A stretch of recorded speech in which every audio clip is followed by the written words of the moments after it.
welcome to Superpower Broadcasting. I'm your host, Kevin Castley. Thanks for tuning in tonight.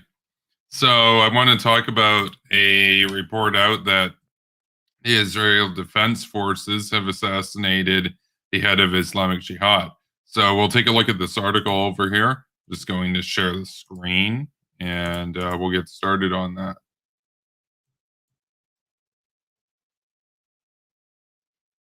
So, this is, here we go.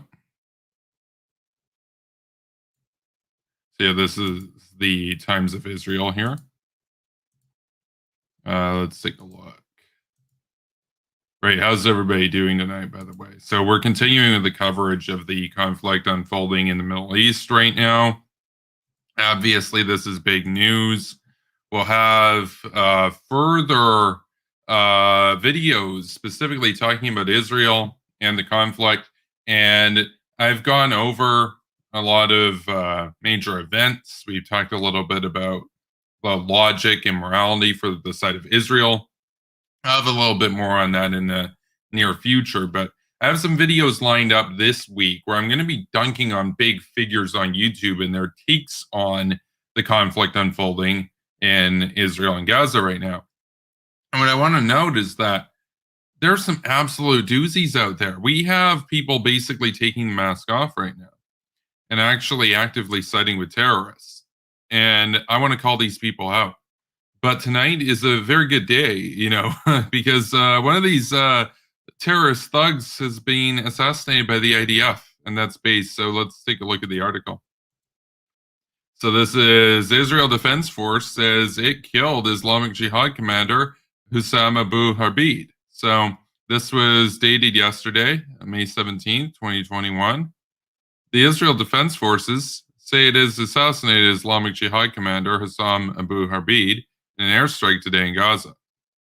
Abu Harbid, who commanded the terror group's Northern Gaza division, has led attacks against Israeli soldiers and civilians for nearly 15 years, the IDF says. He was also allegedly responsible directly for anti-tank missile fire that lightly wounded an Israeli civilian last week. Islamic Jihad is yet to comment on the strike that targeted Abu Harbid.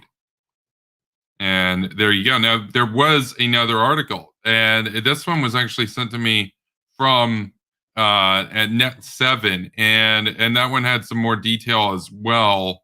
And we'll actually take a look at that. Normally, we have these articles, and they're pretty long. We discuss. I'm going to have a discussion portion for this one, but I do want to take a look at the other one that Net7 sent to me. This one was from MSN. And so we'll take a look at that.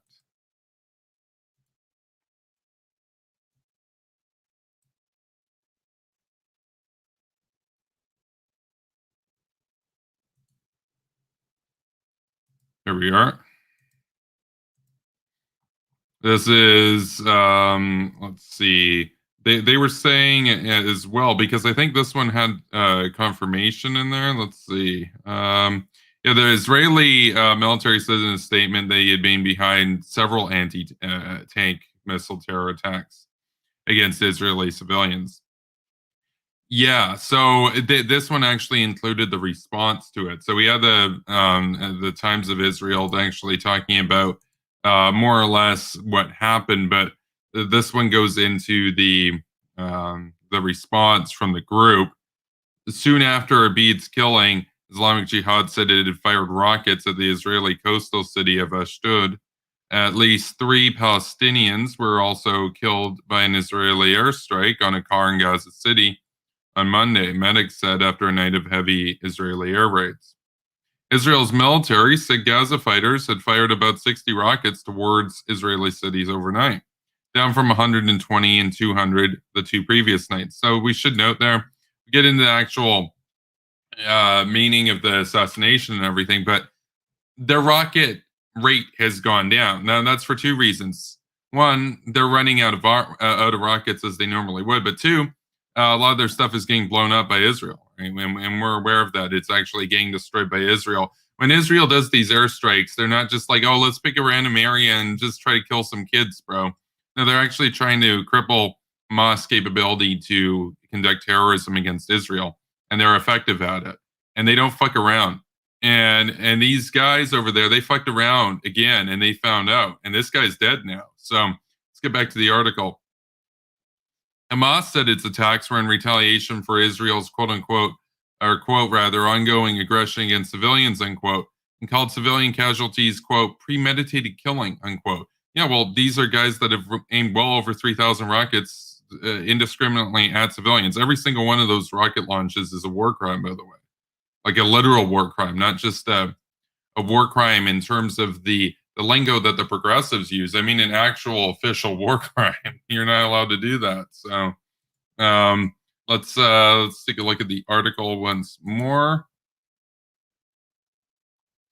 At least 200 Palestinians, including 58 children, dubious about what they define as a child, but whatever, have been killed in the Gaza Strip since the latest violence began a week ago. More than 1,300 Palestinians were also wounded. So yeah, 10 people are dead in Israel, of course. Yeah. So yeah, so we can wrap up. Like I said, these were short articles, and we don't normally do that, but it's pretty succinct to the point. I like that. So basically, this is what happens when you screw around with Israel. Now, he was lucky; he managed to last about 15 years, right? But the thing is, when the IDF goes in and they actually carry out the bombings, the airstrikes, and everything, they will get their target. They will absolutely get their target. And if these guys think that somehow they can just hide amongst the civilian population forever, now eventually they're going to be weeded out, and they're going to be brought to justice one way or another. And in this case, I mean, we've seen as potentially hundreds of Hamas fighters have actually died. We don't know the real death toll yet. Conflict is ongoing. It's speculated that as a result of their sneak attack, when they baited all these guys out into the tunnels, that perhaps hundreds of Hamas fighters are dead, actually. And so they've been going after Islamic Jihad. They've been going after Hamas. No, it's brilliant. It's absolutely based. It's inconceivable to me how in the civilized world, how anybody with a moral conscience could be against Israel. And on top of all this, it's worth noting, not only do they get their target, they also do their damn best to reduce civilian casualties and avoid them where possible. Israel has shown more restraint in their handling of this engagement with the forces in Gaza than any other country in the history of warfare, including the United States. Nobody else. You think Turkey or Russia or France or even the United States are just going to give people an hour's warning, including the enemy, to get out of an area before they bomb them? Hell no. But Israel does. But does Israel get any credit for that? Absolutely not. Absolutely not. Everybody's taking the side of Hamas right now. That's why I have to do this show and everything, to try to snap people, as best as I can out of this delusion in which we think that the terrorists are the good guys, right? So, no, I'm glad this as our bead loser is dead. That's a good day.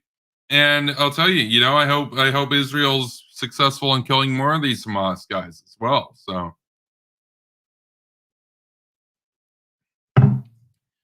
this one's going to be a rather short stream, though.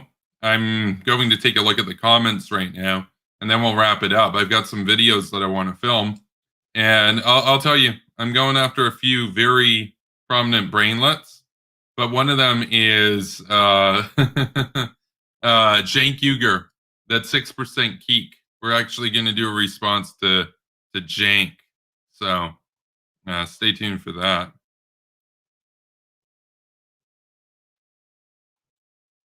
Olympian God says, did you see that Netanyahu tweeted a PragerU video? Wait, was that the video that Devin was reacting to in his recent stream? Because he was playing a PragerU video talking about Israel's engagement with the forces in Gaza in 2014. And the men in that video made the point, like, yeah, no country in history has ever shown as much restraint as Israel has in fighting the enemy and in trying to avoid civilian casualties. Like, I love the United States, I love Canada, but like, Canada and the US aren't going to do that. I mean, but again, Israel is seen as this exceptionally evil power, despite all of their efforts to actually care about the people on the ground. And Hamas doesn't care about the people on the ground. They use them as shields. They want them to die. They want them to be martyrs. So even during a war, Israel cares more about Hamas civilians that they're supposed to lead than Hamas does. Like it's not even close. It's infinitely more. Jay says he is alive and well in Istanbul, so he's in the den of the beast right now. He says Erdogan has not got me yet. Well, be careful, Jay.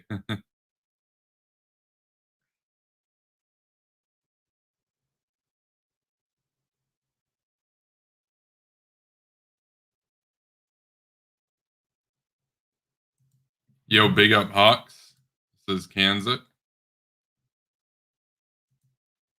Chris says, what kind of rockets are these and how many people have these rockets killed? They've killed 10 people in Israel as of the last time that I checked. And they range from Katyushas to Grad class rockets. Some of them are improvised devices that they fabricated themselves. Most of them are old Soviet tech. And I'll tell you, if it weren't for the Iron Dome, we'd expect to see well over 100 Israelis dead right now as a result of all of this. So long live the Iron Dome, big up Iron Dome, and long live the defense relationship between the U.S. and Israel. Absolutely. Long live Israel from mainland Turkey. No, that's ballsy. I'll say that's ballsy. I wouldn't go to Turkey. Like I should actually take the moment. Like Jay's awesome. Jay's got balls of steel. But my advice to the viewers of this channel is the same advice as Bill Browder would give, which is only ever travel to rule of law countries. So no traveling to dictatorships or authoritarian states. You know, we only wanted to go to Western countries because it's not just about your own safety, right? I mean, obviously you care about your own safety, but let's say the authorities arrest you and use you as a political bargaining chip. Even if you make it out alive, now we're going to have to trade over some assets that were captured from them, spies, etc., in exchange to get your ass out. Nah. That's why I don't condone anybody travel outside the West, like at all. You can travel to Australia, you can travel to Taiwan, you can travel to South Korea, you can travel to Canada, you can travel to the United States, but I would not recommend anybody step foot in Turkey, anybody step foot in China, anybody step foot in Russia. I mean, you can look into what happened with Bill Browder if you want to see the consequences of that. Or a more extreme example, of course, I mean, it happened in Magnitsky, and that's where you get the Magnitsky Act from. And it was Bill Browder's lawyer over there in Moscow and St. Petersburg. But a more extreme and I guess pertinent example these days would be Otto Warmbier, right? I mean, you don't want to end up like him. And for the record, he didn't make it out alive. So, that's not a good situation to put yourself in or your country. So, that's my advice to the Hawks out there. So, stay smart, basically. Andrew says 100% if Israel wanted to kill civilians, they could be far more effective. Oh, yeah. People will accuse Israel of doing a genocide. I'm like, believe me, if Israel wanted to kill as many Gazans as possible, they could just kill everybody. They have the means to do it. Yeah, Chris says Katyusha rockets are World War II USSR rockets, literally Stalin's rockets. That's right. Yeah, and they were, I guess they were state of the art back during the Great Patriotic War, as they call it. But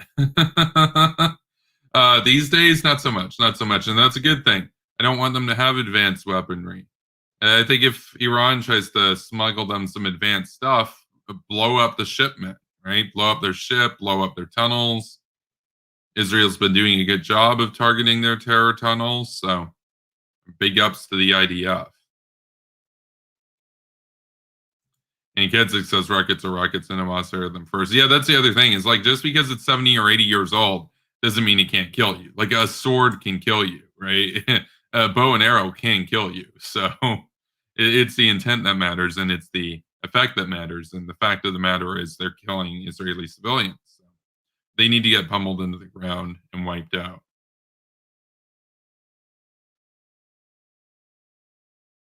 Chris says, I don't have a moral opinion. I use dialectics.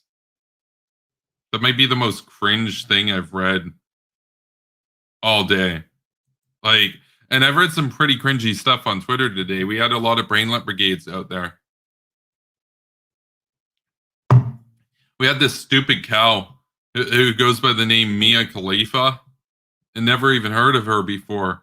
But she was tweeting out pro-Hamas stuff today, anti-Israel stuff. And I'm like, wait, who the hell is she? And people are like, well, she's a porn star and a sex worker. I'm like, wait, she's simping Hamas? And talking about how Israel's the biggest threat to democracy in the Middle East.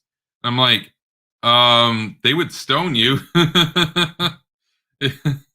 if she went over to Gaza. So I'm being God says the war kettle is getting genocided. Yeah, stay vigilant, my friends. Yeah, no, absolutely, absolutely. They can try to genocide me. Chris says, you want me to explain dialectic materialism in a YouTube chat to you? Dude, I took political science. Like, I did a degree in political science. I'm aware of dialectical materialism. I said it was cringe. I didn't say I didn't know what it was. I'm not a Marxist, bro. Marxism is cringe and dumb. So, also grossly outmoded. Like, way to get your analysis on current events and the modern economy from a dude who passed away like what over 130 years ago or something, right? I mean, oh yeah, because that's relevant. I mean, where did Marx ever talk about cryptocurrencies and everything? I mean, come on. Like if you're going to be a communist, if you're going to be a communist, I'll tell you this. At least get a modern communist to follow. Like at least follow Vosh or something like that. Don't actually even bother with Marx because Marx was writing at a time that's so dissimilar to our own time that it's not even relevant anymore, even if you're a freaking communist. But I mean, of course, if you're a communist, you would buy into your stupid little teleology about how socialism and communism are the end states and that everything leads up to that. And it's like, no. I mean, I went to school with people who thought like that, right? I mean, the teleology, basically. It's like, well, there is a teleology. It ends with capitalism. It ends with capitalism perfecting itself. We're in the infancy of capitalism. Like we're literally in the baby or toddler days of capitalism right now. And I know people might say, well, capitalism's like 300 years old, bro. It's like, dude, it's going to be around for millions of years. We're in the very, very early days of it. We don't even have universal income yet. We don't have basic income yet. We're just out of the Industrial Revolution. We have a lot of growing up to do. I'll tell you this: going into socialism or communism would be a step backwards from that. Then we'd have to try to figure out how to get back to capitalism from there. So, and at this point, with the surveillance tech in place, the communist state might have such a grapple over our behavior and our thoughts that it would be impossible to do a revolution against them. I mean, the old Enlightenment revolutions were able to take place and succeed because the kings didn't have the tech that communist butchers have today to surveil their populations. I mean, it's anachronistic to me, honestly. It's an oddity. It's like watching one of those movies. Like, I think the guy himself was a communist or an anarchist or something, but there's the director Alex Cox, and in some of his films, he would just put like, you know, it would be set in the 1800s, say, in the Wild West, but there'd be like televisions and cell phones and stuff, or like mobile phones, and you know, a modern boat from the 60s, and like modern cars and stuff, and you're like, oh, well, That's kind of anachronistic. That kind of ruins the immersion experience. But of course, it's a meme. It's done on purpose. It's meant to be surreal. That's kind of like interacting with a communist in 2021. I mean, it's like having a Katyusha rocket or a sword back in the day. It's like it's like an antique, right? There's almost some charm to it because it's so old and so out of place and so utterly dissimilar to any sort of reality of our present experience. And you're like, how in the goddamn conditions of our world right now could anybody come around to communism? I mean, it's honestly baffling. Like it's funny, but but it's sad once you realize how many of these people actually go down that rabbit hole.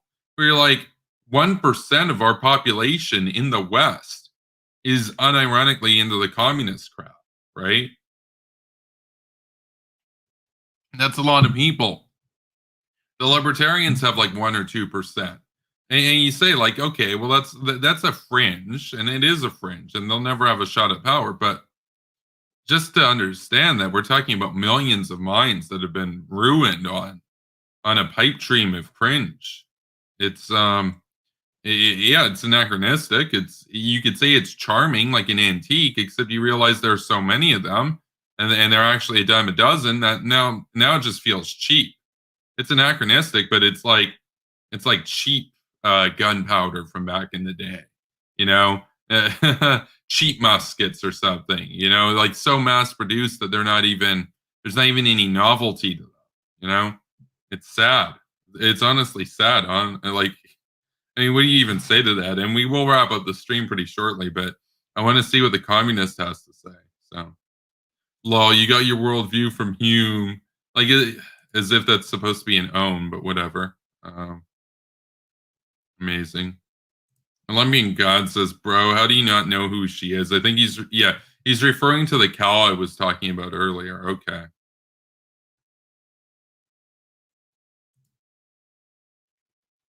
Bro, just bought some base books. Why Nations Fail, The End of History, The Last Man, and Free to Choose. Based. Chris says, Vosh is a communist. Got it. That's the most cringe thing I've seen all day. Hold on, how is he not a communist? Like, he's not. I'm not even going to say he's not a tanky. He supports Castro. How is he not a communist, bro? Kanzik says, yeah, Marx is Vosh is a Marxist. I almost said Marx is a Voshist. No, Vosh is a Marxist. Following Vosh just adds in a unnecessary middleman, does it not? No, I gotcha. But like even Vosh's form of Marxism is more like, talking about trans rights and bisexuality and all this stuff that Vosh never talked about, or Marx never talked about, I mean. So if you go and read Marx doesn't talk about any of the issues that actually matter today. He just talks about, in Capital, basically how capitalism worked 150 years ago. Oh, great. That's useful. And in the manifesto, it's basically just him calling for a dictatorship of the proletariat and all that kind of crap. And in his writings to various figures and everything, he'll be talking about do the conditions in Russia actually provide the conditions for a revolution and all this crap. And you're like, okay, but unless you're a historian and it's like your job to go through old records, this has no relevant meaning to anybody alive right now. So if you're going to be like a Marxist or go down that rabbit hole, at least spend your time watching people that are making content right now and addressing issues today, is what I'm saying. I mean, otherwise you're basically a time capsule from a bygone era. Vosh is a Fed. You guys love him secretly? What's that even supposed to mean? Like he's getting drunk in the woods? The FBI? He's not communist in the sense of Marxist-Leninist, but he definitely supports Marxism. Yeah, well, there are different types of communism, right? But yeah. I mean, Maoism is a different type of communism than Marxist-Leninism. Andrew says, in scales, I look at capitalism as a baby. If we want to look at the grandfather, that is ancient Athens. Yeah, no, I mean, we're in the early days of capitalism, no doubt. And then we got a lot of problems that need to be addressed. Absolutely. Chris says, I forgot the part where Smith described capitalism, quote unquote, perfected as printing money endlessly and socializing private losses. I'm against socializing private losses, by the way. So, like, for me, I'm against the bailouts. I think all those companies should have been allowed to go bankrupt, and honestly, a lot of their executives should have gone to jail. So, I'm not for socializing private losses. I'm actually for reducing the size of government. So, Seth says basic human behavior is communism's ultimate pitfall. Lol. Shit gets corrupted by human greed within a generation or two. Not just even greed, just humans have a need to have food. And communism can't deliver food. So humans have a need for intimacy. Communism can only sell you portraits to dust of the great leaders and marching in big parades, and everybody serves as the soldiers in the great army of the great leaders, or all the women work the collective farms and produce male soldiers for the great leaders. It's like, oh, great, let's all devote our lives and everything mindlessly to the party. Wonderful, lovely. Doesn't that sound fun? But like, and then they call us boomers. Like, I am a boomer, but what they mean by boomer is basically old, boring, and lame. But these guys are the most boomer. Like, communism is a boomer ideology, basically. Like, yay, let's go and march for the 1800th time this month, and let's sing the praise and celebrate the 108th anniversary of the foundation of the party and all this shit and the great generalissimo and everything. It's like, give me a break. Give me a break. That sounds so mind-numbingly boring. Oh, have you dusted your portrait enough times today, of the great leaders?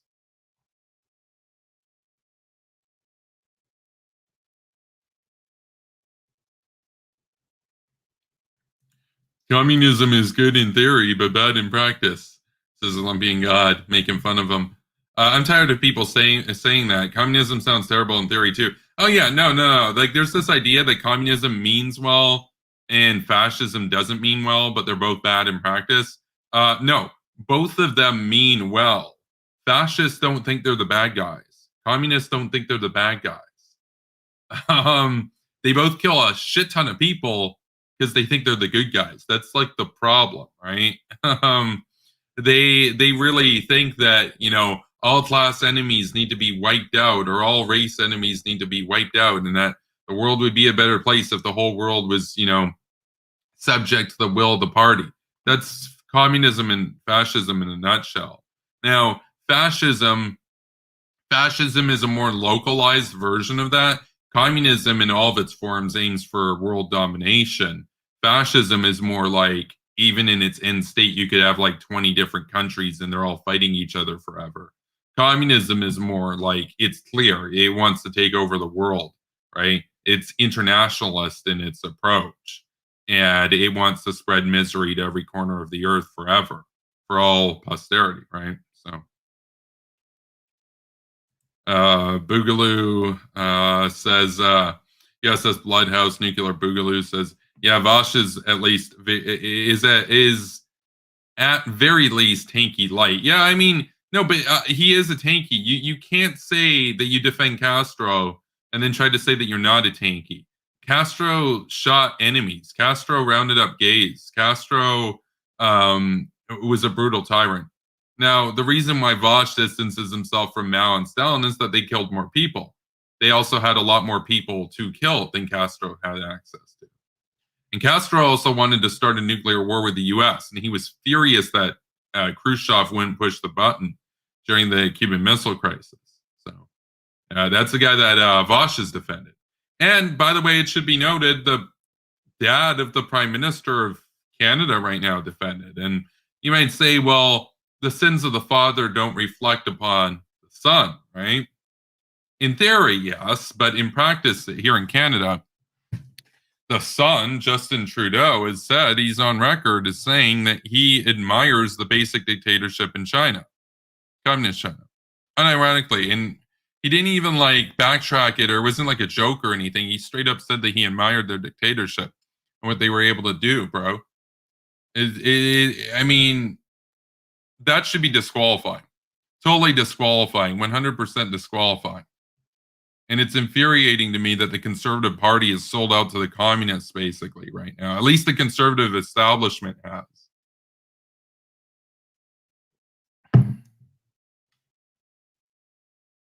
Chris says, Kevin, you've got to be aware of Vosh's war on tankies, man. Are you living under a rock? I mean, I understand you're in Canada and that is a valid excuse. He doesn't like people like Maupin and he doesn't like Stalinists, but he's defended Castro. Like, are you unaware that he's defended Castro? He is a tanky. He's just not as tanky. Like, he's on the spectrum. He's, I guess, tanky light, and they're tanky hard. But he is a tanky. He's absolutely a tanky. You don't get to defend Castro and call yourself not a tanky. I mean, he's literally said that the Arab dictatorship should have nuked Israel. That they should nuke Israel. Does that sound like peace, love, and harmony, hippy dippy anarchist communism to you? Not really. He's a tanky. Is he Jason Unruh level tanky? No.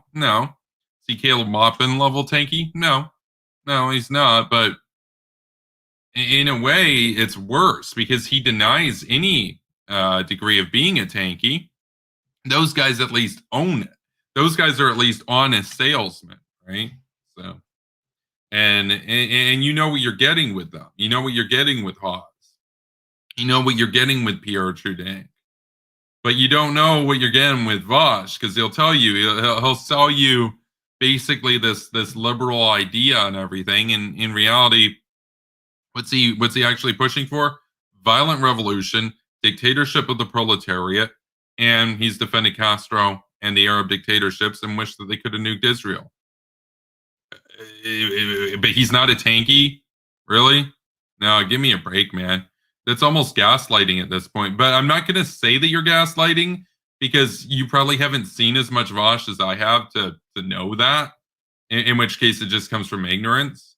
I actually keep up with Vosh because he's managed to get a stranglehold over the minds of so many young people in such a short amount of time that I think that there's value in keeping up with his talking points and learning, how did he do it, right? And, and that's a pretty good immunization against what they're up to. It's not just him. I mean, he's got a community of these people that are trying to sell that pipe dream.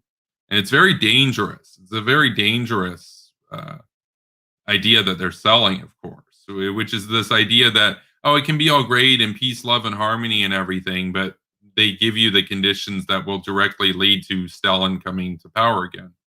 So take a look at what else there is in the chat. Seth says, I like to consider the Communist Manifesto as the delusional rantings of a madman. Well, yeah, no, absolutely. For your information, Maoism has little or nothing to do with Mao.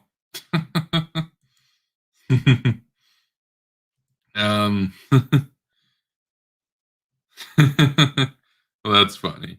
And I'm not just saying that like, Mao's in the name or whatever. It's like, no, he basically was the dude who really put the peasant focus to his version of communism. So, I mean, also don't forget, dude, the personality cult. Now I know that the Marxist-Leninists have their personality cult and everything too, but of course Maoism is intertwined with the personality cult of Mao, and you could say to a lesser extent for a little while maybe and for Hoxha. But yeah, and some of their boys in America, like the Black Panthers and Joanne Robinson, these kinds of losers that were out in America at the time simping Mao. So Little or nothing to do with Mao. Yeah, check out Mao's little red book. Oh God. Yeah, Communist Manifesto. The Das Capital was accidentally inventing property rights. Yeah, Kanzik says, "Wow, Vosh really is nuke pilled." Yeah, he's well. I mean, so is was Boppin, right? I mean, you'd argue that Stalin was nuke pilled, Castro was nuke pilled. Are they our buddies? Nope. It's like it's not good enough. It's not just good enough to be a hawk or to be nuke pilled. You actually have to stand for the right thing.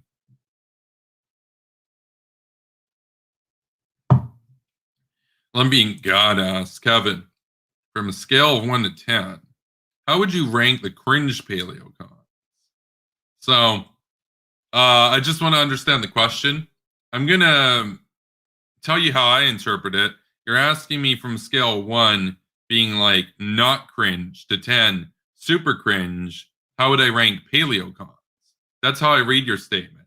But your statement could be read as how would I rank the cringe paleocons? Like there are some good paleocons, and then you got your cringe paleocons, like Cassandra Fairbanks and stuff. So I just want to make sure I understand the question right, and the scale too. So I'm interpreting 1 as not cringe and 10 as super duper cringe. Am I? How should that be interpreted?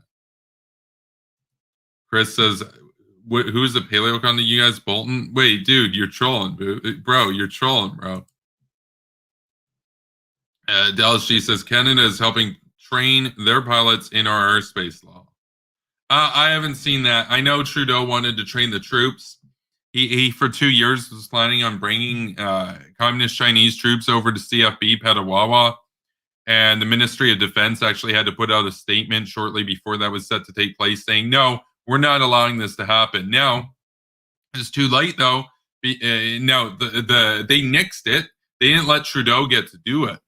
But Trudeau did send over Canadian forces to China to do joint exercises with them. You might say, what were they going to do? Like just party it up or whatever? No, no, no. Trudeau was going to have them train in winter combat exercises with NATO troops at CFB Petawawa. That's the army that we're going to have to be fighting a war with pretty soon, unless we get serious and bankrupt them and blockade them now. So, no, so when I call him Traitor Trudeau, that's what he is. Like I know my buddies like Daniel Boardman and Wyatt, they're going with Captain Blackface now, and I like that. That's a good nickname. That's an effective nickname. But to me, he's still Traitor Trudeau, right? Like he's Traitor Trudeau. You don't get to do that shit and call yourself a patriot or anything like that. Like he's Traitor Trudeau, admiring the Communist Party and everything. Like nothing about this guy in any way reflects Canadian values. Every part of it is this communist bullshit. So, and it sucks that the conservative opposition is in bed with the Communist Party as well. So, what are you supposed to do? Like our country is a fuster cluck, you know? It sucks, dude. It totally sucks. I mean, like we look at like how cringe the U.S. political spectrum is, but even then, they're not infiltrated with the Communist Party the way that it is in Canada. We have an open admirer of the Communist Party, who's the Prime Minister, and his opposition figure who ran on being against China, now recently hired the former Vice President of Huawei. So, I mean, what do you do? What do you do with that? I mean, I'm basically at a point where I'm not even going to vote. A total embarrassment.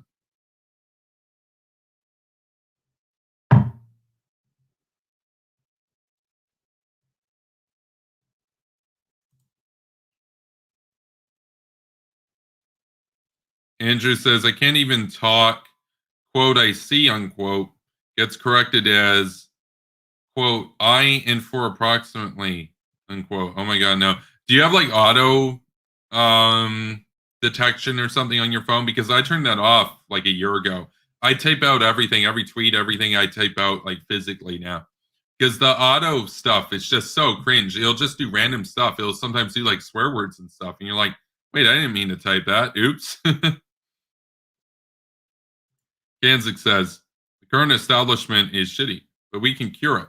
I'm a card-carrying Tory, and I won't let this shit slide with Aaron O'Toole. No, that's great, but Derek Sloan got expelled from the party in Aaron O'Toole's purge because he was worried about it. So, like, I mean, the Conservative Party can be salvaged, yes, but you have to get rid of O'Toole first.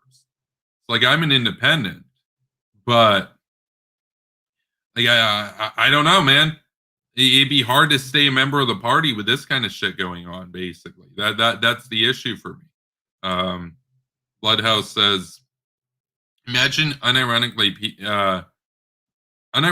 people thinking their ideology is morally superior, yet it's inherent technocratic, which led to millions of people dead.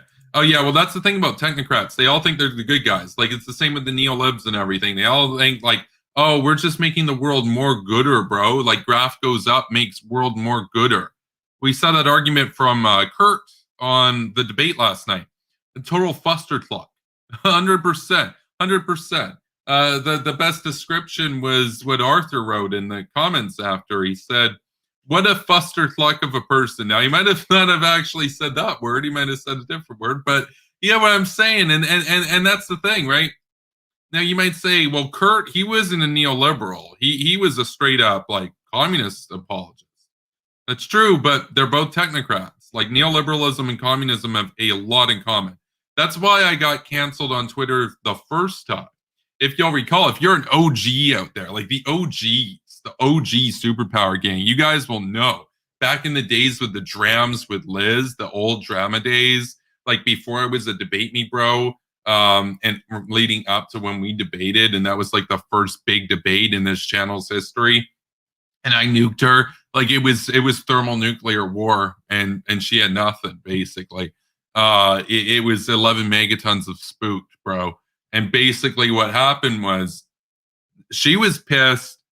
Her squad, her simps were upset with me because I was saying how basically low Twitter is just socialism with market aesthetics. That, you know, it's basically social democracy to socialism or even outright communism with aesthetics of what? Basically the free market-ish, kind of. Like, oh, we're going to do these carbon taxes and everything. But, like, don't get me wrong. I'm not a communist. I'm not a socialist. I just, it's better for the market, man. So let me arbitrarily set a price to something that's not even a bad thing that actually contributes to productivity in the biosphere. And let me just tax that. Why? Because I don't like working class people and I think they're dirt. Now, they don't say that part. Well, that's not even true, because if you remember one of the later debates, you remember the later debates with Kolkol? She used to go by the name Hedifax. Is she in the title of it? She's based waifu, but like she's not based. I'm not going to call her based waifu. That's the most cringy LARPy shit. No. She's Kolkol now. That's her channel. It's one of the hot gangers in the chat. He made an alternate account. Kolkol for Cocoa Puffs. That's a reference to Geek. 6% Jank. That's 6% Gank Uger of the Young Turks, right? He would always say Cocoa for Cocoa Puffs. This guy's like Cocoa for Cocoa Puffs. That was good. That was good. No. Her and her boyfriend, the most vile couple in America, unironically are technocrats. They identify as neoliberal imperialists, and they would say they know better. And they would basically say, well, yeah, it is good to do carbon taxes and stuff because the working people deserve to be oppressed. So they want to make the lives of blue-collar working people more expensive and more burdensome, essentially, because they're coastal elites. What do you expect? Except not even really. They're not actually elites yet. They're wannabes. And there would be a chance of them maybe making it there if they had better optics to not completely get shut out from the internet, at least in his case, over all the racist stuff that he said. But I mean, again, is it any surprise that the racist or that the technocratic neoliberal who refers to the working class of his country during the pandemic as worthless, is it any surprise that that guy also happens to be a racist and talks about blacks cotton picking and burning their quote unquote jigaboo houses down? Like, is it any surprise? No. And so, getting back to what I was talking about, I knew from day one being on Twitter, because when I created my Twitter account about 8 or 9 years ago, but I didn't start tweeting until 2019. But I knew once I started actually posting political content on Twitter, like once I made the channel and once I started actually uploading content, because both the channel here and the Twitter account are like 8 years old or whatever, like 9 years old. But the actual content didn't start until April 2019 because I was busy with the university. Now I had intended to start uploading content, but I was busy and lazy. That's kind of an oxymoron, except not really, because that's actually what happened. And I regret that. I should have started this years prior. Maybe we'd be at thousands of subs today, and that would be far better in terms of changing the discourse. One step at a time. But I'll tell you this. I'll tell you this though. As soon as I started there on Twitter, and I saw the Globe Twitter shit, like I knew 100%. These are the same types of basically holier than thou, woke, wannabe technocratic elite neolibs that I went to university with. Like when I did a economics degree, that's like 80% of the class is basically these types of people. You got some larby communists and stuff, and then you got people that are like, your actual capitalists and stuff, but a lot of them are like these social democrat to socialist leaning people that they know it's a turnoff if they come out and say that they're a socialist. They know that like they'll have the Vosh crowd, and maybe they'll have some of the tanky crowd and stuff, but they know that if they want mainstream appeal, if they want to be taken seriously by the center of the country, basically, the educated masses or whatever, they can't just identify as a socialist. So they have to call themselves neoliberals, or they have to call themselves like Globe Twitter or whatever, right? And they have all the aesthetics of the market, and all of their arguments are framed from a market standpoint. They use the terminology that you would learn in an economics lecture, right? They're not talking about my proletariat and the Vanguard Party and the exploitation and the false consciousness and the international solidarity. They're not using that rhetoric. They're not using that rhetoric because they know that rhetoric is outmoded and antiquated and doesn't really work on anybody except for a few latte sipping, Russian studies majors, wannabe Stalin fanboys, basically, or wannabe Trotskyists. Like, yeah, they're not really going to win people over. So they can't say they're socialists. So they have to position all their arguments in a market aesthetic manner so that they can have sway over normal society, normal capitalist society. And yet, what do all their arguments boil down to? Oh, it's all socialism. It's, I know better than you.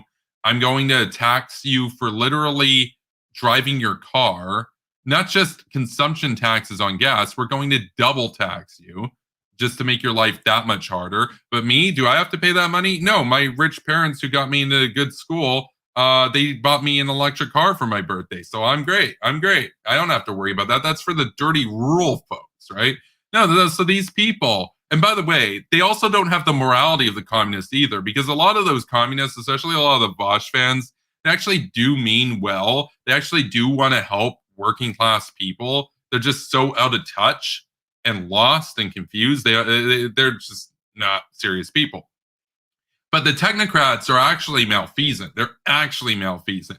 They're only in the interest of their own class. They're only in the interest of the coastal elites. They only care about their own share prices and power and vanity and virtue, virtue signaling, not actual virtue. We believe in actual virtue here. I mean, we're moral universalists at this show, right? I mean, we want to spread democracy and human rights the world over. Do these people? No, they don't. They want to sit down, play patty cakes with Iran, big up Obama and Biden for the Iran deal and all this bullshit. The most, and it's funny to me, they get accused of being hawks and stuff. I'm like, the most they're ever willing to settle for is like a drone strike here and there, and they only do that to like trigger people that are like on the far left, because they're not even necessarily far left, right? They're They're more like, basically, imagine if Vosh positioned his arguments from a market standpoint. That's basically where the neoliberals are at. And I called out this bullshit, and I knew it. I knew it right away. And I said straight up, I'm like, okay, these are socialists and social democrats just positioning their bullshit with market aesthetics and market arguments. Like, imagine if Marx was trying to win over a business class. Is he going to talk about solidarity and international Bolshevik revolution stuff? No, no. He's going to talk about, well, this is better for the market and dead weight loss and all this stuff. And it's like, what does it boil down to? It's the government telling you how to live your life again. Great, wonderful, awesome. It's the government telling you that you're basically sinful for driving a truck, for working your job, all that kind of bullshit. So they weren't happy with that, and I got canceled. Not only did they spam me and harass me, anybody that followed me, a lot of the people that followed me in the early days, they would get messages saying, like, from the brainlet brigades, basically, of Globe Twitter and Sock Twitter, which I said were like the same thing, basically, except that the Globes would just use market language, whereas the Socks would be more like solidarity and that kind of stuff. And a little bit more mask off about what they were doing. And so they would send messages to people that followed me saying, like, unfollow this guy. They also didn't like the fact that I was an actual hawk, because I was talking about bombing Iran. I was talking about bombing North Korea. I was talking about how the only solution in either of these cases is war, how this is the last resort. We're already there. We've already tried diplomacy. They took us to the cleaners, right? They didn't like it. So when people say, oh, neoliberals, they're war hawks, bullshit. No. They only care about Goldman Sachs share prices and Nike share prices. They actually want to do free trade with China. They're big on free trade. I'm not. I'm big on liberation. I'm big on national security. I've even said it myself. Like, if a company doesn't want to comply with the state interests, they should be nationalized by the state. 100%. Our interests and our national interests trump any private company, because you got to understand, in order for capitalism to survive the new Cold War with communist China, we can't be so greedy that we shoot ourselves in the foot trying to make a quick buck off the communists that want to bury us.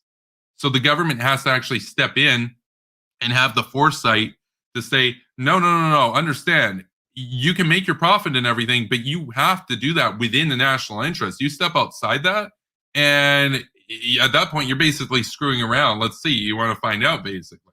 Now, under Biden, they can get away with whatever, right? Like, it's not like he's going to crack down on them or anything. But if I was in charge, you know, I would straight up say, like, look, you want to do business in China? Yeah, that's not going to fly, bro. So, absolutely. Anyway, what was I saying? How did I even get on this topic? Because, oh yeah, no, we were talking about Bloodhouse with the technocrats.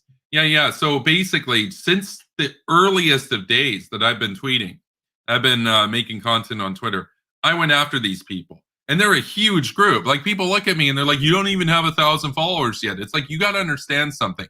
I've been canceled by basically every group out there. So the paleocons don't like me.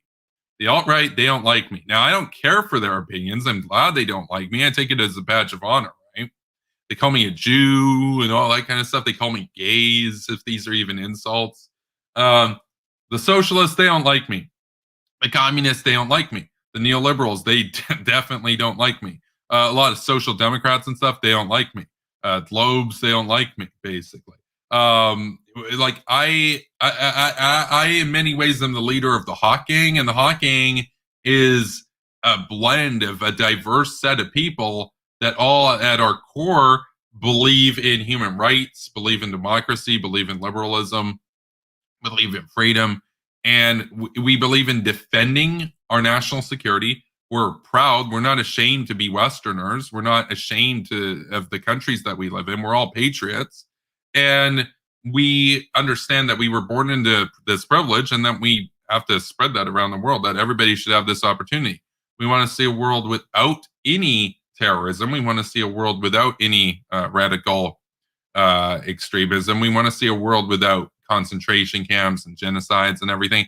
We understand that the only way to get there is to actively expand our hegemony the world over, because we know we're the best. Like, we're not relativists. We're all at our core moral universalists. We don't screw around. We don't say, oh, maybe in Gaza Hamas is the good guys, but like we like what we have here, but like maybe they like what they have there. No, we don't play games like that. We're not a bunch of dum dums, right? We forge the world in our image. That's what we're about. And to the brainlet brigades of Twitter, the left and right over, they despise me. They fucking despise me. And I live rent free in so many of these people's heads. And there's a reason why it's going to take somebody like me a little bit longer to get to 1,000 followers than most other people out there, because I do not shill and put out bland, meaningless, vapid statements to go along with the group and be like, this guy's canceled, you're canceled, or whatever. No. You can look through my Twitter. Sure, my views evolve over time and everything. I always keep it 100, as I do on this channel. I always keep it 100 with the Hawks. I don't bullshit anybody. Everything that you get here is always 100% true. And nobody's going to agree with everybody on 100%. But with these people, it's basically me that they have this effect to, where no matter what we say, we're always going to be outsiders, right? It's not just me. It's also Reese. Reese had the same effect, where like a lot of these people, they'll actually have a lot in common on like social issues and stuff and everything. But it's our hawkishness. It's our inability, our absolute 0% willingness to bow down to any of these stupid norms that they want to try to enforce upon us. Liberal internationalism, the UN, all this kind of BS. No, we're simply not down for it. We're not down. We go our own way, basically, and we call things as we see it, regardless of whether that triggers people or not. We don't allow ourselves to fall down and descend into groupthink the way that the Globes do, or the Socks, or the Roses, or the anarchists, or any of these people, or the ANCAPs or libertarians on Twitter. You look at them, you've seen one account in that group. Like, if you've seen one Sock Dem account on Twitter and their posts, you've seen one Sock Twitter account, you've seen literally everybody in that community. It's like watching one Kyle video, and then you watch another Kyle video, and you're like, wait, didn't we just watch this video? And you're like, no, it's a different one, and he's got 16,000 more. They're all basically the same video. USA bad, Israel bad, Iran good, Hamas oppressed victims, liberalism and rights and stuff good in America, but the rest of the world, who are we to tell them what to do? Maybe it's just their culture that they have despots and throw people off roofs and stuff, man. No, totally ridiculous. What else was there? You look at the Globe Twitter. You've seen one account, Money Printer Go Burr. You've literally seen them all. You've seen them all. I mean, honestly, like, seriously, if you wanted to have like the most politically diverse set of followings on Twitter, but you had to limit yourself to 20 followings. In other words, you wanted to get the most variety of perspectives on like the most issues, but you couldn't follow more than 20 accounts. Well, you probably want to follow one tanky Twitter account. You'd want to follow one kind of like Vashi type Rose Twitter account, one Sock account, one Globe account, though they're almost indistinguishable, and that they also got triggered by. You'd want to follow one ANCAP type libertarian account. You'd want to follow one far right account, like the Nick Fuentes types or whatever, except he's kind of a Nazbol. He's kind of far right and far left. So, like, yeah, you follow somebody like that. And again, I'm not saying these are good people. I'm not endorsing them. I'm just saying that if you wanted the most wide array of different perspectives, well, the Nazis are a perspective. They're disgusting, but like, that is a perspective if you wanted to be aware of what they were saying. And you'd also probably want to follow, probably like the enlightened centrist kind of meme, except that's kind of a Globe Twitter sort of thing. Except Globe Twitter is actually pretty left. So maybe you go with like the center-right version of that. That gets you the enlightened centrist, basically. But we're not at 20 yet. Who would the rest of those accounts be? they'd all be like hot gang accounts. And why is that? Because even though we're a relatively small community, we're incredibly politically diverse and we all think for ourselves. Like if you get takes from Reese and then you get takes from me, a lot of them are really different.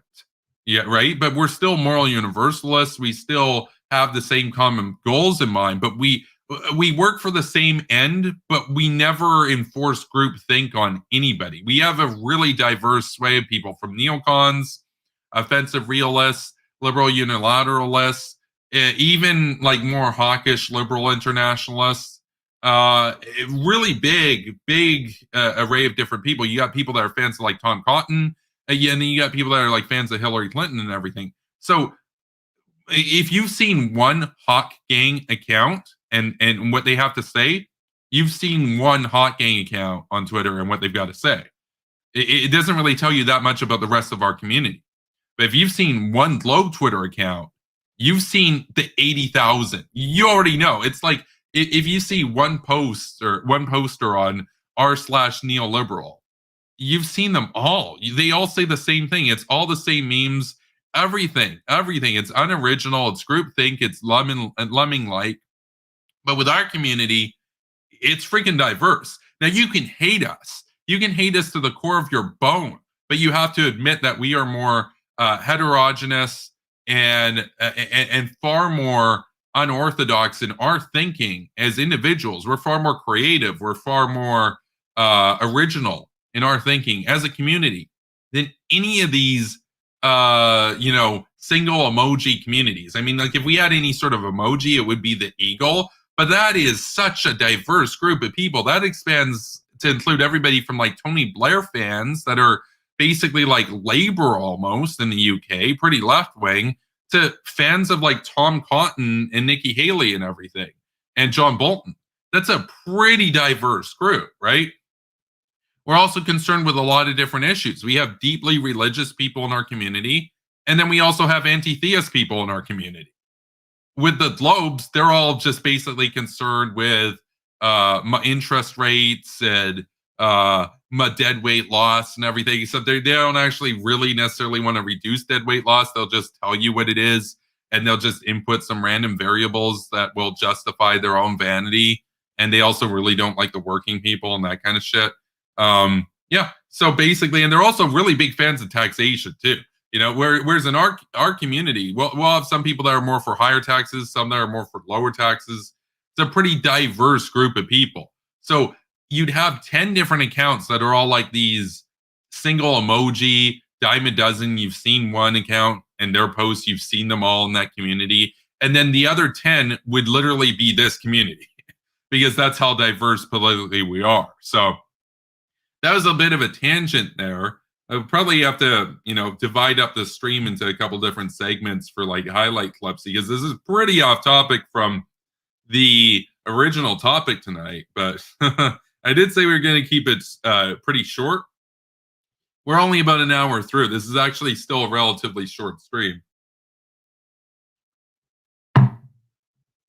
I'll take a look at the rest of the comments, though. See what people got to say. Oh, a lot of people showed up here, actually. Oh, man, yeah, there's a lot of comments right now. Because I'm looking at 1:48 a.m. It's 2:20 where I am. I'm looking 32 minutes ago. It's a lot to catch up on here. I'm not going to read them all. I'm just going to brush through here. Okay, so Wyatt showed up. That's based. Wyatt was here. Hopefully he's still with us. We'll see. Wyatt says, I'll maybe join something if Derek starts it. That'd be based.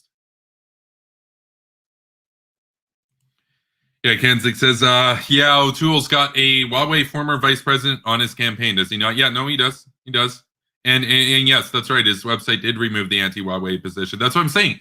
When the Communist Party, I was going to say the Communist Party of Canada. No, when the Conservative Party of Canada and the Communist Party of China are basically indistinguishable, we have a problem. Like I was saying to Kurt on the debate the other day, I'm like, he was saying CPC, and I'm like, well, I usually say CCP to distinguish it from the CPC in Canada, which is the Conservative Party. But then I'm like, wait, but what's even the point? O'Toole's basically in bed with the communists. You might as well just call it the Communist Party of Canada. Except that's the Liberal Party, but what a mess.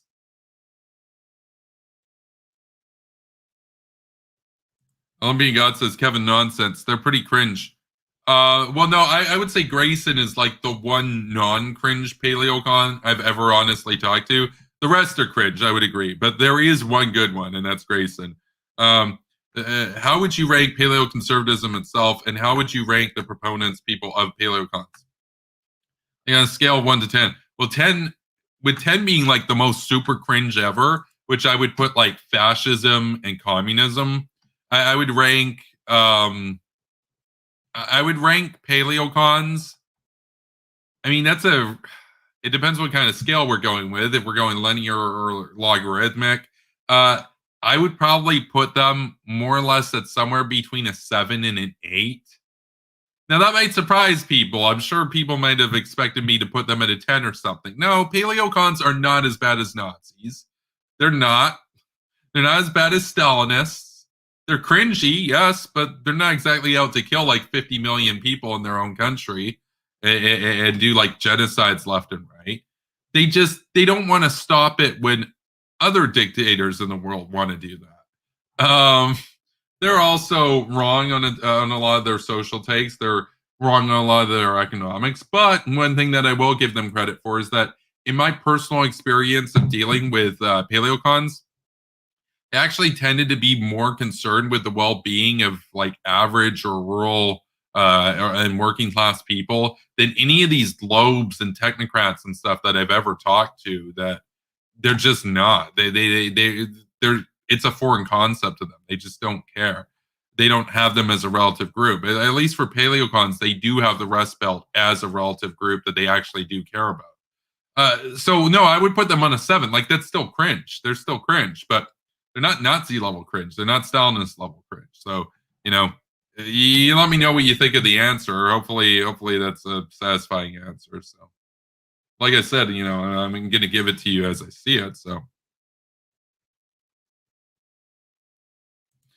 Kanzik says, I think I'll rewatch that debate just for entertainment. Yeah, the one with Coco. That debate was insane. Like it's been a few months. I remember we had some memes there. She was on the verge of tears the whole time, and not the whole time, but once she realized she screwed up by coming on here with her face and her identity, and she's got like 30,000 subs and everything, I think she realized that she screwed up, and she came on here to defend her boyfriend, but his line was that it was all a troll, or people that were defending them were trying to say it was all a troll, but she came on here with her face and defended his positions about oppressing the working class and stuff. So no, that was an insane debate. I mean, honestly, pretty disgusting stuff, Oh no, some people in my family are working class. Like, great, GFY. Yeah, Wyatt says anyone who openly allies with socialists, Islamists, etc., are basically just puppets of those ideologies. Yeah. Chris says, and you guys aren't puppets of American empire? Wait, hold on. What empire? If America's an empire, where are her colonies, bro? Like, Russia's an empire. America's not an empire. How is America an empire? Yeah, Dallas is like, how is it an empire? Man.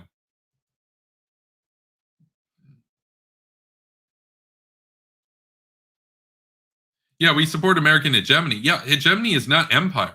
Empire is you go over, you create colonies, you basically enslave people or indenture them, and then you jack their resources for the mother country. America, in contrast, spends money to free other countries. It's like the opposite of an empire. It's literally the opposite. America spends money to free countries. If America was only concerned about profit, Saddam would still be in power and he'd be selling America cheap oil like he begged to do, right? But Bush was like, no, I'm going to be a moral lion, bro. I'm gonna come for you and I'm gonna hang you, bro. And he did it. And he did it like a boss, like an absolute G,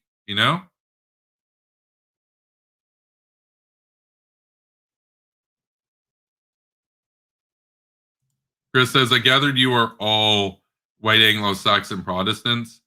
A lot of the people in the hot community are not even religious, but If I was going to be religious, yeah, I'd be a Protestant. I don't see how you couldn't be, honestly.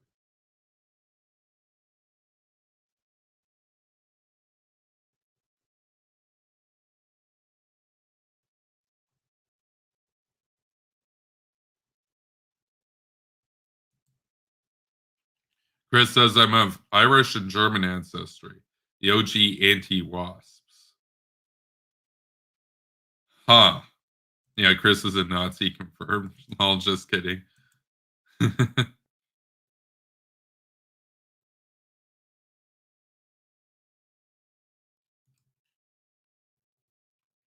All humans should feel proud on behalf of the USA, the values it represents. Yeah, like if you live in America, you should be proud of America. If you live in North Korea, you should not be proud of North Korea. Like you should want to try to get out as soon as possible, and people do. Most don't make it, of course. About 1 out of every 1,000 North Koreans successfully defects from the country. That's pretty dismal, right? 0.1%.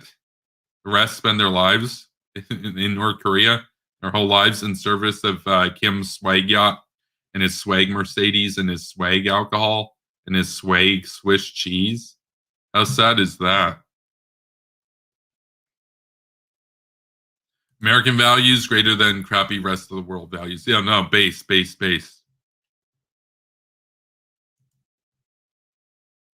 Yeah, libertarian original sin is government. For socialists, it's property, and for the neolibs, it's lack of cooperation. Yeah, I guess. I mean, they really do say, well, if everybody just like work together and we all just agree to like do basically Green Party level stuff, everything would be better. We know what's best for you. That's kind of their attitude.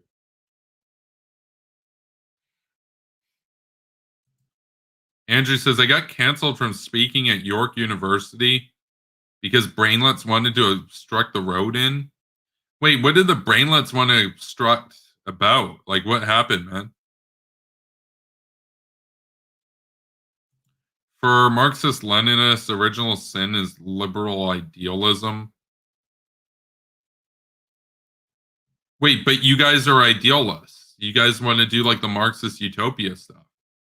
He says in an ML sense, you guys are liberals. Hate to break it to you. Yeah, no, I am a liberal. I'm a liberal. I'm not a neoliberal. I'm a liberal. Like I believe in democracy and private property and freedom and human rights and independent judiciary, all that kind of stuff. Like almost every conservative, with the exception of some crazies like Nick Fuentes, is a liberal. Right? At least in America, at least in Canada. Like, is liberal supposed to be some insult? Like, do you even know what liberalism means, dude? Because it's not just like, oh, you're a left winger. Like, a lot of lefties actually don't like liberals. So,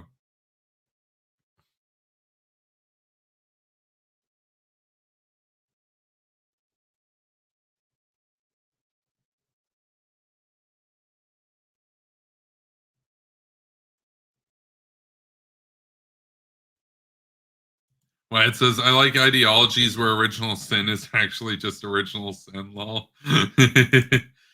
This stream is really good for 3:10 a.m.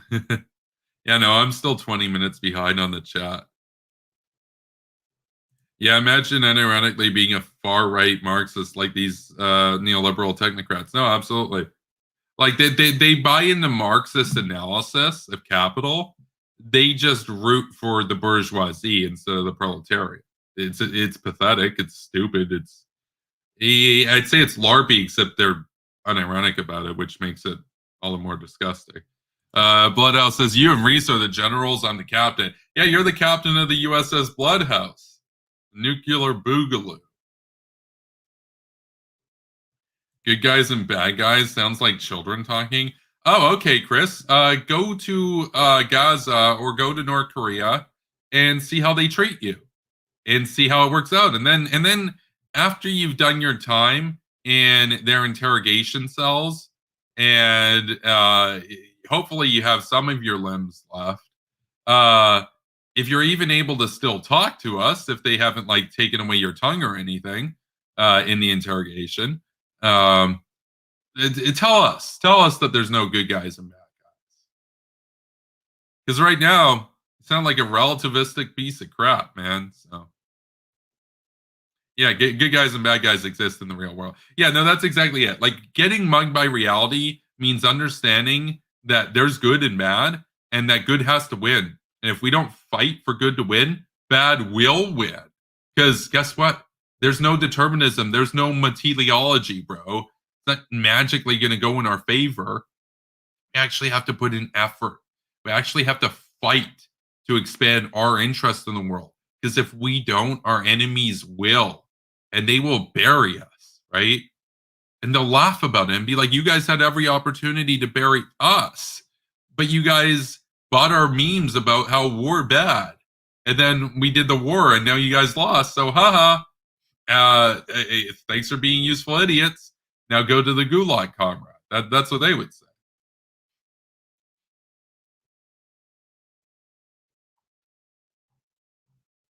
Oh, we got spooky here. Okay. Now I did say I wanted to wrap up the stream somewhat shortly because I have some videos to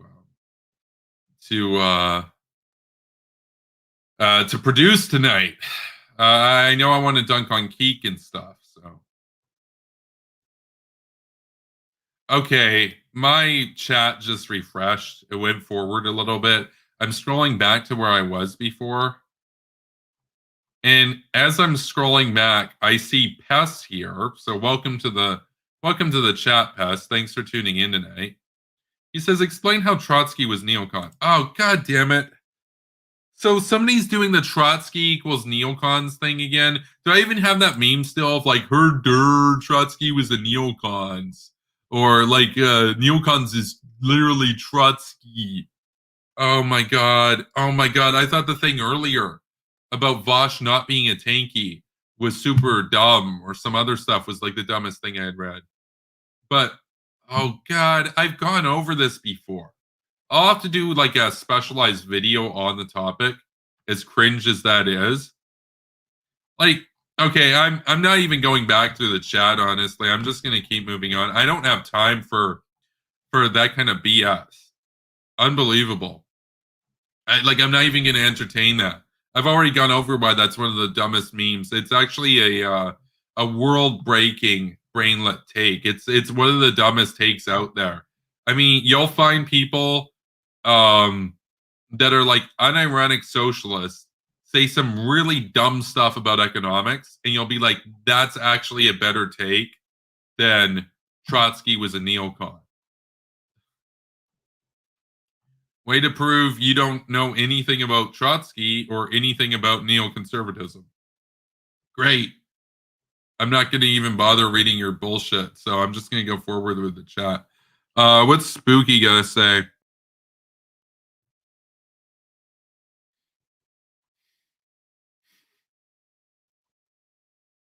You damn liberals.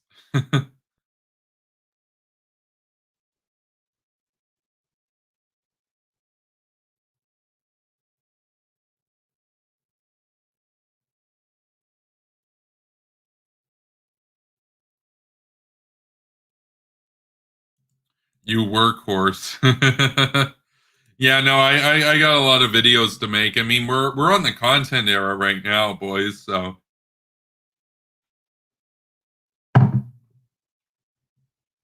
no, we're on the content era. It's 14 videos a week every week right now. No, we're cranking out the content. We got a lot going on, and big ups to the Patreon gang for keeping it all going. With $100 a month. Once we hit $500 a month, we'll have the triple threat. We'll have 3 videos a day every day. So that's like over 1,000 videos a year at that point, right? So I'm not even going to go into the Trotsky stuff. You can look into my previous statements on this. I mean, you can literally look into Irving Kristol's own statements on this. I mean, how I'll let the Hawks in the chat deal with this, but honestly, they don't have the time. They have better things to do. Like they're actually smart people that could be doing better things with their lives than engaging with a brainlet about one of the dumbest and most debunked memes in political discourse, just in general. Like, I'm not just talking about in like hawk discourse or anything. I'm talking in general. Like, it really is. It's one of the stupidest, most brainlet arguments around. It's like it's on a similar level as the USS Liberty meme, like my USS Liberta, bro. But it's worse. It's honestly worse than that. It's absolutely worse than that because at least the USS Liberta was a thing that happened. Like, it did actually happen. The question is, was it on purpose or was it by accident? We know it was by accident.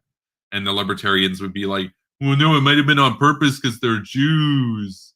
Basically, now, most won't say that. They'll say, well, how do we know it was an accident? It's Israel. But we all know what they're getting at, right? We all know. Right? We're too smart for that crap. We're too smart for that crap, right? But that meme about Trotsky, the neocon Trotsky thing, no, it's honestly dumber. It's so much dumber than the USS Liberty thing. Like, it makes the people talking about USS Liberty look like rocket scientists in comparison. Unironically, like, we're talking orders of magnitude. Stupid. Orders of magnitude is stupid.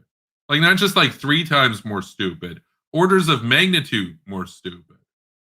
Like, how many orders? I don't know. I haven't really thought about it. Is it 4 orders of magnitude dumber? Is it 10,000 times dumber? Is it 100,000 times dumber? It might well be 100,000 times dumber. It might be 5 orders of magnitude dumber. But what you have to bear in mind there is the USS Liberta meme is already dumb as hell. So we're already starting at such a low point to begin with. And then we're going like 5 or 6 orders of magnitude down from there. That's the kind of world-ending brainlet take that we're talking about. So, I mean, unbelievable. Anyway, we're actually going to have to wrap up the stream. So, this obviously went on quite a while. I'll change the title to reflect the added content for this stream. I've got some videos to film tonight. So, thanks for tuning in, everybody. Be sure to follow me on Twitter at Kevin Castley if you haven't done so yet. Additionally, be sure to subscribe. I do 2 videos a day every day. So, this ain't a dead channel. You're always getting content here. And if you want to power that, help power that content, you can check me out over on Patreon at patreon.com/superpowerbroadcasting. Links in the description below. Once we have $500 a month, we'll have 3 videos instead of 2 every day. You can also send me a tip on PayPal, or as well, you can contribute to paying off the new microphone over on Ko-Fi. All the links are in the description below, as well as my other social media. So thank you for tuning in, everybody. Take care. And to the base talks out there, stay based. And to the rest of you, try not to be as cringe anymore. Do better. Have a good night.